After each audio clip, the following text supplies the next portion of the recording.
છેલ્લો અને પાંચમો મુદ્દો ગુજરાતભરમાં ખેડૂતોની સ્થિતિ દિવસે ને દિવસે વધુ ગંભીર બનતી જઈ રહી છે। જન આક્રોશ યાત્રા દરમિયાન છોટાઉદેપુર જિલ્લાના ખેડૂતોએ ગુજરાત પ્રદેશ કોંગ્રેસ પ્રમુખ અમિત ચાવડાને મળીને પોતાની વ્યથા રજૂ કરી, પરંતુ આ સમસ્યાઓ માત્ર એક જિલ્લામાં સીમિત નથી। રાજ્યના મોટાભાગના જિલ્લાઓમાં ખેડૂતો ખાતરની અછત, કાળાબજારી અને પાકના ઓછા ભાવથી ત્રસ્ત છે। ખેડૂતોનું કહેવું છે કે વાવણીના મોસમમાં ખાતર સમયસર મળતું નથી અને જ્યાં મળે છે ત્યાં વધુ ભાવ વસૂલવામાં આવે છે। કપાસ સહિતના પાકોને યોગ્ય ભાવ ન મળતા ખેડૂતો આર્થિક રીતે તૂટી પડ્યા છે। ઉત્પાદન ખર્ચ સતત વધી રહ્યો છે, જ્યારે આવક ઘટી રહી છે। પરિણામે દેવું, તણાવ અને અનિશ્ચિત ભવિષ્ય ખેડૂતો સામે મોટો પડકાર બની ગયો છે। તંત્ર ખેડૂત કલ્યાણની વાતો કરે છે, પરંતુ વાસ્તવિકતા કંઈક અલગ જ જોવા મળે છે। ત્યારે અમિત ચાવડાનું કહેવું છે કે ખેડૂત વિરોધી નીતિઓના કારણે રાજ્યનો અન્નદાતા આજે પીડામાં છે।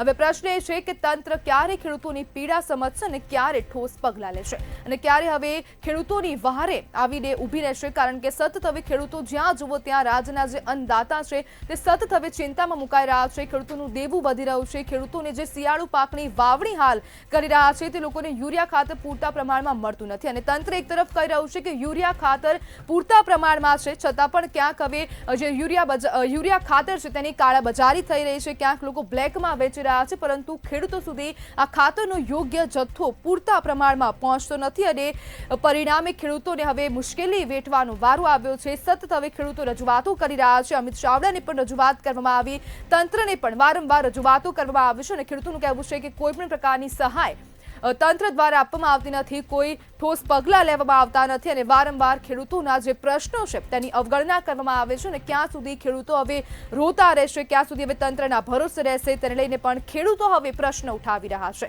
અને ખેડૂતોનું કહેવું છે કે તંત્ર સતત અવગણના કરી રહ્યું છે। જે કૃષિ સહાય પેકેજની જે જાહેરાત કરવામાં આવી હતી તેના પણ પૈસા ક્યાંક ને ક્યાંક હજુ સુધી ખેડૂતો પાસે પહોંચ્યા નથી। અમુક ખેડૂતો તેવા પણ આક્ષેપો કર્યા છે કે જે પૈસા જે 23,000 રૂપિયા પ્રતિ હેક્ટર આપવાની વાત કરવામાં આવી હતી તેના બદલે માત્ર 6,000 રૂપિયા જ ખેડૂતના ખાતામાં જમા થયા છે અને ખેડૂતો તેને લઈને પણ પરેશાન છે અને ખેડૂતોનું કહેવું છે કે સતત જે સ્થિતિ હાલ ઊભી થઈ છે તેના કારણે ખેડૂતોનું ભાવિ પણ ક્યાંક ને ક્યાંક જોખમમાં છે। ગુજરાતના ખેડૂતો ખાતરની અછત અને કાળાબજારીથી ત્રસ્ત થઈ ગયા છે અને વારંવાર રજૂઆતો કરવામાં આવી રહી છે, વારંવાર પત્રો લખાઈ રહ્યા છે, વારંવાર ટેલિફોનિક માધ્યમથી પણ રજૂઆત કરાય છે, પરંતુ ક્યાંક કોઈ પણ પ્રકારની કાર્યવાહી કરાઈ નથી અને ખેડૂતો ચોખ્ખા પ્રમાણમાં આક્ષેપો કરી રહ્યા છે કે ક્યારે હવે ખેડૂતોના મુદ્દાનું નિરાકરણ આવશે, ક્યારે હવે સરકાર તેમની વાત સાંભળશે, તેને લઈને પણ અનેક પ્રશ્નો ઊભા થઈ રહ્યા છે। પરંતુ હાલની જે સ્થિતિ છે તેના કારણે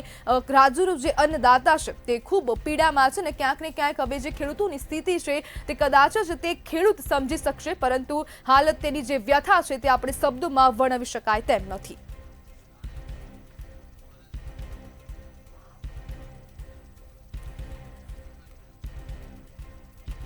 ત્યારે ખેડૂતો કહી રહ્યા છે કે તાત્કાલિક સરકારે પગલાં લેવાની જરૂર છે અને હવે ખેડૂતો પણ સતત આક્ષેપો કરી રહ્યા છે। ક્યાંક ને ક્યાંક ખેડૂતો હવે ખૂબ મુશ્કેલીમાં છે અને અમુક ખેડૂતોને ક્યાંક આત્મહત્યા કરવાનો વારો આવી રહ્યો છે, ક્યાંક ખેડૂતનું દેવું સતત વધી રહ્યું છે અને તેના જ કારણે હવે ખેડૂતો પણ સરકારની સામે લાલાંક કરી રહ્યા છે અને વારંવાર આવેદનપત્રો આપવામાં આવી રહ્યા છે, કલેક્ટરને રજૂઆત કરાઈ રહી છે, મામલતદારને પત્રો આપવામાં આવી રહ્યા છે, કૃષિ મંત્રી સુધાને પણ હવે પત્રો લખાઈ રહ્યા છે, વારંવાર તેમને પણ રજૂઆત કરવામાં આવી રહી છે, પરંતુ હવે ખેડૂતો ખુદ આક્ષેપ કરી રહ્યા છે કે જે સરકાર છે, જે તંત્ર છે અને જે તંત્રના અધિકારીઓ છે તે ખેડૂતોની અવગણના કરી રહ્યા છે। ખેડૂતોના જે મુદ્દા છે, જે તેમની પરેશાની છે તેનું પણ ક્યાંક નિરાકરણ આવતું નથી અને વારંવાર હવે જ્યારે જન આક્રોશ યાત્રા જ્યારે છોટાઉદેપુર જિલ્લામાંથી પસાર થઈ રહી છે ત્યારે જ હવે અમિત ચાવડાને ખેડૂતો રજૂઆત કરી રહ્યા છે કે અમને આ તકલીફ પડી રહી છે, તંત્ર હવે સાંભળતું નથી અને અમિત ચાવડાએ પણ સરકાર પર આક્ષેપો કર્યા છે કે ખેડૂત વિરોધી નીતિ હવે સરકાર ઘડી રહી છે, તેના કારણે ખેડૂતોને મુશ્કેલી થઈ રહી છે,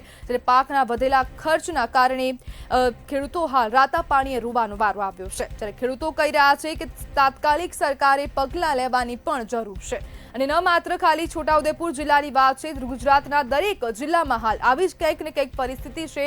દરેક ખેડૂત પાસે હાલ ખાવાના પણ ક્યાંક ને ક્યાંક ફાફા પડતા હોય તેવા પણ દ્રશ્યો સામે આવી રહ્યા છે। જ્યારે કમોસમી વરસાદ વરસ્યો તે બાદ હવે ચોમાસુ પાક ખેડૂતોનું સંપૂર્ણપણે નિષ્ફળ ગયો હતો, તે બાદ હવે શિયાળુ વાવેતર હાલ થઈ રહ્યું છે, તેને જ લઈને યુરિયા ખાતર પણ હાલ ખેડૂતોને મળતું નથી અને વારંવાર રજૂઆતો થઈ રહી છે, છતાં પણ ક્યાંક ને ક્યાંક યુરિયા ખાતરનો જથ્થો ખેડૂતો સુધી પહોંચતો નથી। ક્યાંક ને ક્યાંક મળતિયાઓ દ્વારા પણ જે યુરિયા ખાતરનો જે જથ્થો છે તેની કાળાબજારી કરવામાં આવી રહી છે, ઊંચા ભાવમાં વેચવામાં આવી રહ્યા છે અને ક્યાંક કોક જે સેન્ટરો છે ત્યાં પણ તેવા દ્રશ્યો સામે આવી રહ્યા છે, તેવા વિડીયો પણ સામે આવ્યા છે, જેમાં જે અધિકારીઓ જ્યાં બેઠા છે તે લોકો કહી રહ્યા છે કે યુરિયા ખાતરની સાથે તમારે અન્ય સામાન પણ ખરીદવો પડશે, ત્યારે લઈને પણ ખેડૂતો મુશ્કેલીમાં મુકાયેલા છે। ત્યારે ખેડૂતો પાસે હાલ યુરિયા ખાતર ખરીદવાના પૈસા પણ નથી ને તેવા જ સમયમાં હવે તેમને દબાણ કરવામાં આવે છે કે જો યુરિયા ખાતર તમારે જોતું હશે તો અન્ય વસ્તુ પણ તમારે લેવી પડશે, અન્ય ખાતર પણ તમારે લેવું પડશે।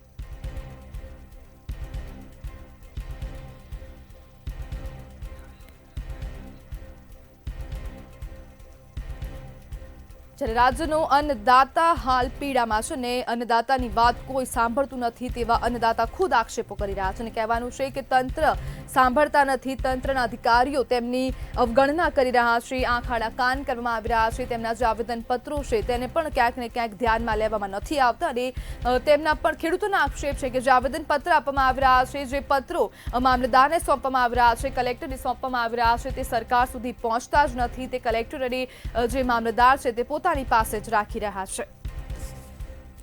ત્યારે સાથે ખેડૂત આગેવાન મારુતિસિંહ રાણા જોડાઈ ગયા છે। મારુતિભાઈ, રાજ્યનું અન્નદાતા હાલ પીડામાં છે, શું કહેશો? હા બેન, અમારી બાજુ છોટાઉદેપુર જિલ્લાના બોડેલી તાલુકા જબુ ગામેથી બોલું છું। જી બેન, અમારી બાજુ યુરિયા ખાતરની એટલી ભયંકર તંગી છે કે ખેડૂતોને અત્યારે જ્યારે ખાતરની તાતી જરૂરિયાત મળતું નથી। એક તો અમારા વિસ્તારમાં અમે પાણીથી પોકારી ગયા છે, અમારા વિસ્તારમાં ખનનને લીધે અમારું પાણી જતું રહ્યું એટલે ખેડૂત એકદમ દયનીય સ્થિતિમાં આવી ગયો છે, ટાઈમે ખાતર નથી મળતું। એટલે અમારી પરિસ્થિતિ એવી છે કે અત્યારે ખેડૂતને જવું તો ક્યાં જવું, હવે ખરા ટાઈમે જ ખાતર નહીં નાખીએ તો અમારો પાક પણ નહીં થાય। એક બાજુ અમને કુદરતનો માર છે, એક બાજુ સરકારનો માર છે, એક બાજુ બધેથી ચોફેથી ખેડૂત ઘેરાયેલો છે, અમારું કોઈ સાંભળવાવાળું નથી। બહુ ખરાબ પરિસ્થિતિ છે મેડમ। જી બિલકુલ, મારુતિભાઈ જોડાવા બદલ આપનો આભાર।